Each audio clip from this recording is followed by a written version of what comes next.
17-year-old Jamal came to a restaurant looking for a job, but instead of a chance, he faced a humiliating rejection from the manager, who had no idea the teenager was the owner's son. This incident revealed the depths of racism and set off a chain of events that forever changed the lives of everyone involved. What happened next will surprise even the most skeptical. But let's start from the beginning. 17-year-old Jamal Harper walked into the upscale restaurant Gastro House on Chicago's North Side with a proud posture and hope in his eyes. He was dressed in a neat aqua blue polo shirt, beige slacks, and white sneakers. A backpack hung from his shoulder, holding his resume. Jamal dreamed of getting his first job to save up for college. This restaurant was famous not only for its exquisite cuisine, but also for its strict standards, making it an ideal place to kickstart a career. As Jamal approached the counter, his gaze fell on the manager. He was a man in his 40s with pale skin, slicked back blonde hair, and an air of arrogance. His dark blue suit underscored his professionalism, but his cold stare revealed a man used to judging people at a glance. "How can I help you?" the manager asked, narrowing his eyes slightly. "Good afternoon, sir," Jamal began, trying to sound confident. "I'd like to fill out an application for employment. I'm interested in a position as a waiter or kitchen assistant." The manager, whose name was Greg Stanford, let out a short laugh, looked Jamal up and down, and returned to his tablet. "We don't have any open positions," he replied coldly, not bothering to offer an apology. "Excuse me, but your website said you're hiring," Jamal persisted, trying to remain calm. Greg rolled his eyes and crossed his arms. "Listen, kid," he said, leaning in slightly. "This place isn't for people like you. Our customers pay good money to see professionalism and a certain appearance." Jamal felt his face burn with anger and humiliation, but he refused to let his emotions get the better of him. "Excuse me, I'm not sure I understand. Are you saying I'm not suitable?" "You know exactly what I mean," Greg sneered. "Try the diner across the street. They might take you." Jamal clenched his fists, his heartbeat pounding in his ears. Instead of responding, he took a deep breath, looked Greg in the eye, and said firmly, "Thank you for your advice. Have a good day." He turned and left, feeling the eyes of the patrons follow him out. Outside, Jamal stopped, gritting his teeth to hold back tears. He knew this wasn't just rejection. It was a blatant humiliation, based on the color of his skin. And he decided this wouldn't go unanswered. Back home, Jamal slammed the door and dropped his backpack on the floor with a thud. His father, Marcus Harper, was sitting in a large leather armchair with a cup of coffee and a tablet in hand. A tall man with a short-trimmed gray beard, Marcus always exuded composure and seriousness, but his eyes betrayed the deep care he had for his son. "Everything all right, Jay?" he asked, noticing Jamal's scowling face. "No," Jamal snapped, throwing himself onto the couch. "I got humiliated at a restaurant today." Marcus raised an eyebrow, setting his tablet aside.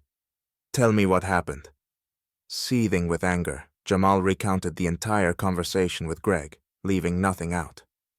"He didn't even let me fill out an application, Dad. He said people like me don't belong there." Marcus listened intently, his expression growing darker with every word. "And what's this man's name?" he asked finally. "Greg. Greg Stanford. He's the manager there. He told me to try the diner across the street. Dad, it was so humiliating!" Jamal exclaimed, clenching his fists. A faint smile appeared on Marcus's face, but it was more resolute than amused. "Jay, do you know what kind of place that is?" "Just an expensive restaurant," Jamal replied with a shrug. "It's not just a restaurant. It's our restaurant, son. Or rather, mine. I own the controlling shares of that establishment." Jamal froze, trying to process what he had just heard. "You own it? Then why didn't you tell me before?" "Because I prefer to stay in the background," Marcus explained. "I run the restaurant through managers, but it seems it's time to step in. Tomorrow, you're coming with me." "What are you going to do?" Jamal asked, his voice tinged with nervousness. Marcus leaned back in his chair, his tone firm. "We're going to show Greg how wrong he was. The next morning, Marcus Harper pulled up to Gastro House with Jamal. Both were dressed simply but elegantly. Marcus wore a perfectly tailored dark gray suit with silver cufflinks, while Jamal donned a blue button-down shirt and classic slacks. They exuded confidence, but inside, Jamal felt waves of nervousness. He had never seen his father this focused and determined. "Just stick close, Jay," Marcus said as he stepped out of the car. "Today, we'll show this man just how far he's gone."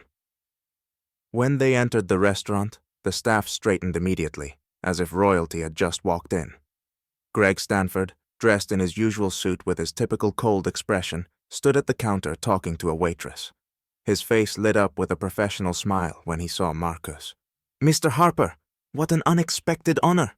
Greg exclaimed, raising his hands in greeting. "What brings you here today? Is there something we can do for you?" Marcus didn't return the smile.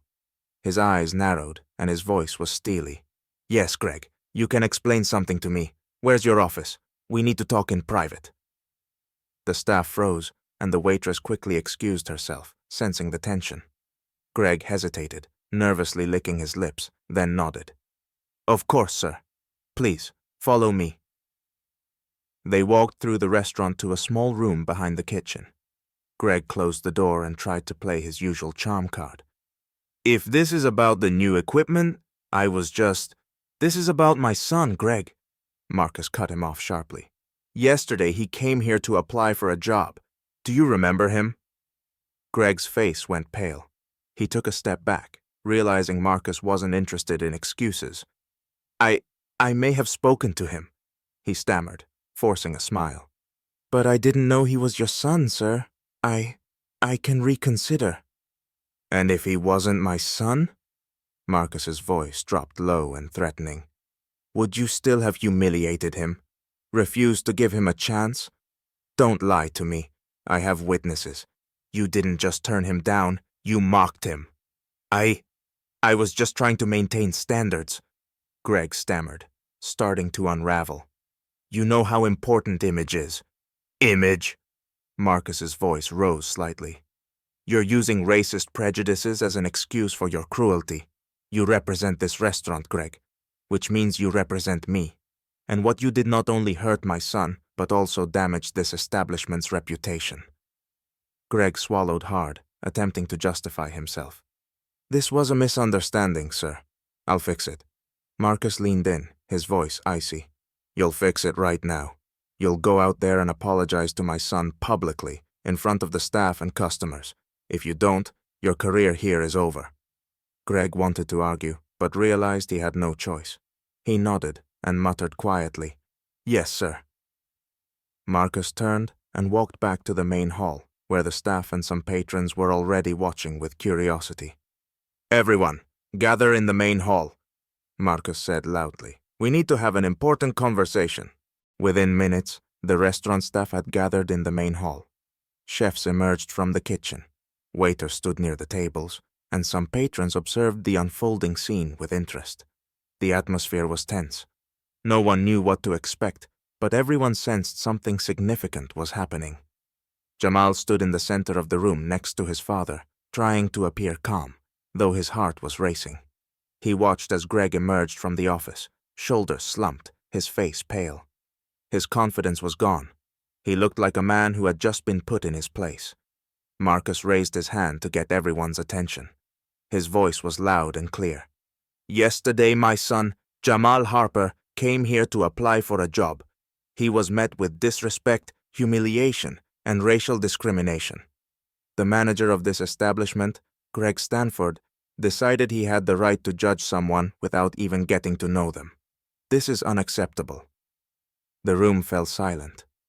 Greg, rubbing his hands nervously, stepped forward and said, "Jamal, I want to offer my sincerest apologies. My behavior yesterday was unprofessional and unacceptable. I deeply regret what I said." His voice trembled, and it was clear this was difficult for him. But Marcus wasn't about to let him off easy. "Apologies are not enough," Marcus said. "This restaurant must set an example of respect, equality, and professionalism. Anyone who can't uphold these principles has no place here." Turning to the staff, Marcus continued. Effective immediately, Greg will no longer serve as manager. His position will be filled by Mrs. Clara, someone who embodies the values of this establishment and has always treated everyone with respect. The staff erupted in applause.